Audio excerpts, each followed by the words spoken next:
Hi, I'm Elaine Peterson, and this is my Theater Portfolio Audition. One of the earlier shows I did was Murette with Coca. My sister was one of the actors, and I was offered a chance to help out backstage. Yeah. Okay. Another show I was in, participated in, helped backstage in, was Shrek. I helped with the scenery. I helped make this nifty tree for the swamp by using crumpled up paper and tied strips of fabric to chicken wire. So it hung down like that. It looked pretty cool. I also helped design the bird that Fiona pops while singing. That's fun. We stuffed a balloon with feathers and we got to stab it with a pair of scissors to make it explode. Got a lot of laughs. That was fun. I also helped design the costumes for the flowers. In Morning Person for Shrek, they put little tutus around their face to make them look like flowers.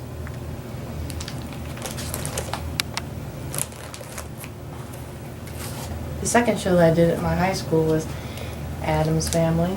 I helped out with the backstage movements, the set piece movements, and I also was Morticia's pet plant.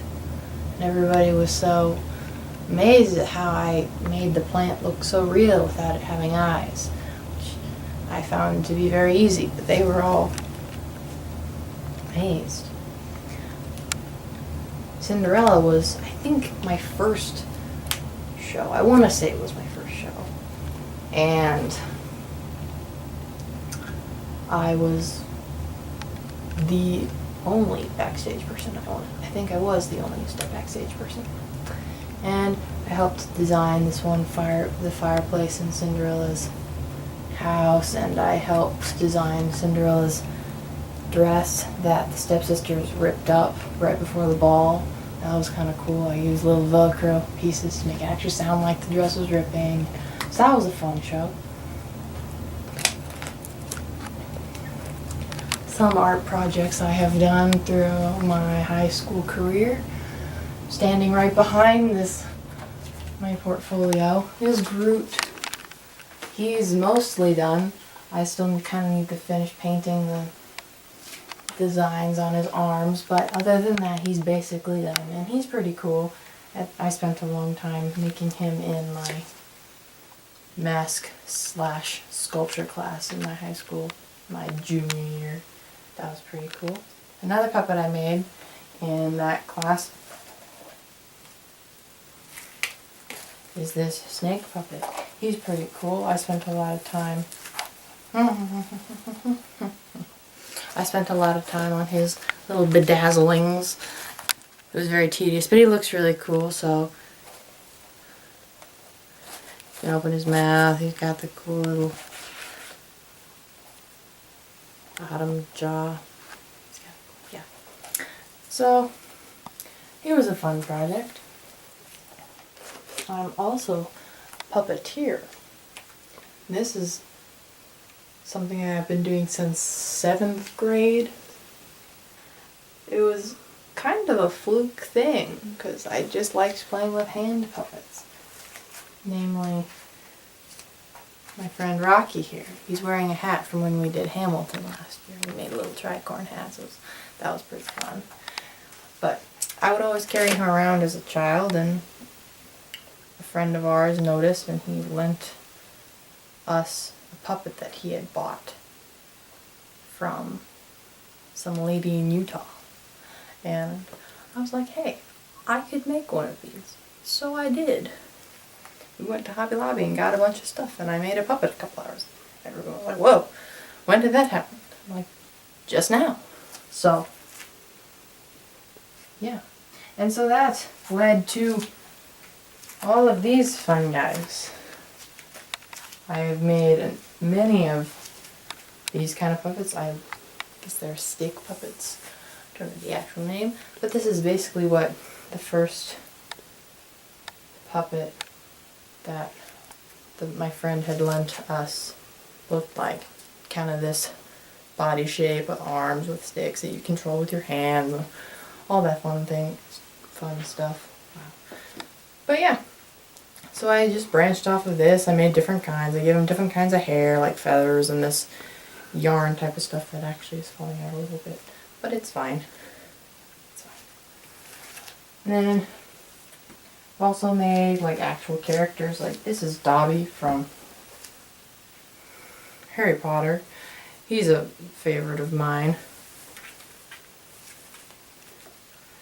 One of the first shows that he was in was actually our Phantom of the Opera spoof. We made a Phantom of the Chocolate, and he was in there for a little bit. That was fun.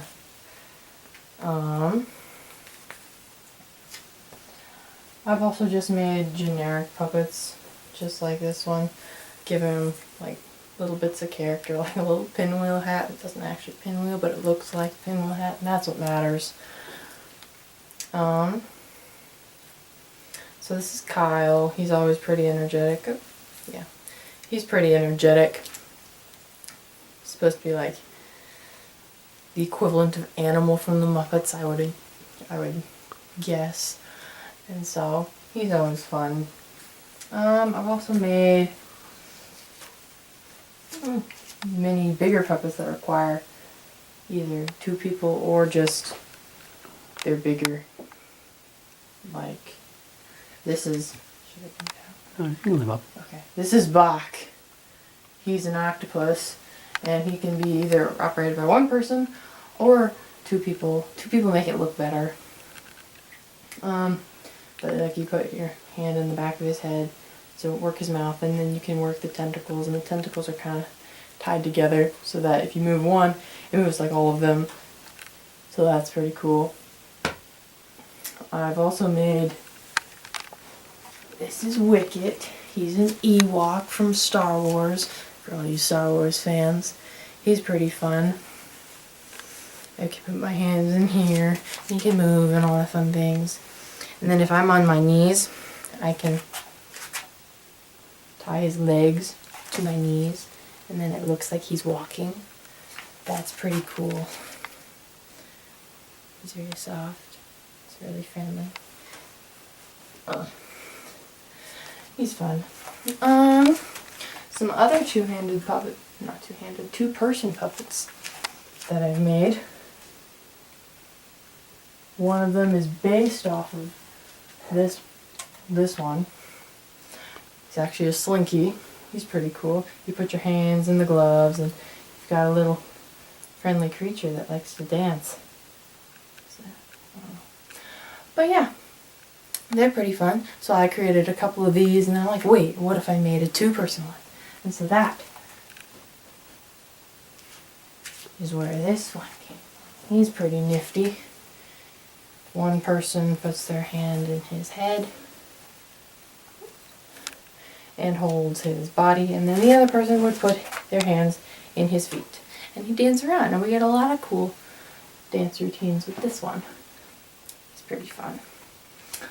Another two-person puppet that I made, it's the first two-person puppet I made actually. His name is Osmi. He's pretty cool. He's our local magician. Can make his eyebrows move. It's pretty cool.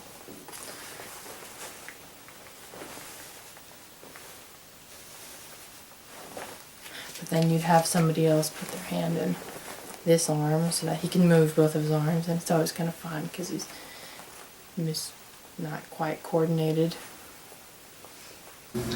This is also one of the puppets that I've made. I actually made it in my sculpture/mask class as well. And he was pretty fun to make. I got to get creative and make a big old puppet that I could wear. I could open his mouth. Be all fierce and menacing. His eyes can blink. He's pretty cool. This past summer, I was able to help out with the costumes of Seussical, a show that my sister was in with Spotlight Productions. And the costume director actually allowed me to she gave me free reign on the hunch costume, which are the Cat in the Hats. I don't even know what they are. Okay, so I was in charge of the hunch costumes, and she just said they're supposed to be, they were all black, and then I was thinking they'll be fluorescent, then we'd have black lights, and it would be kind of cool. And so she just gave me all their black things, and I painted them.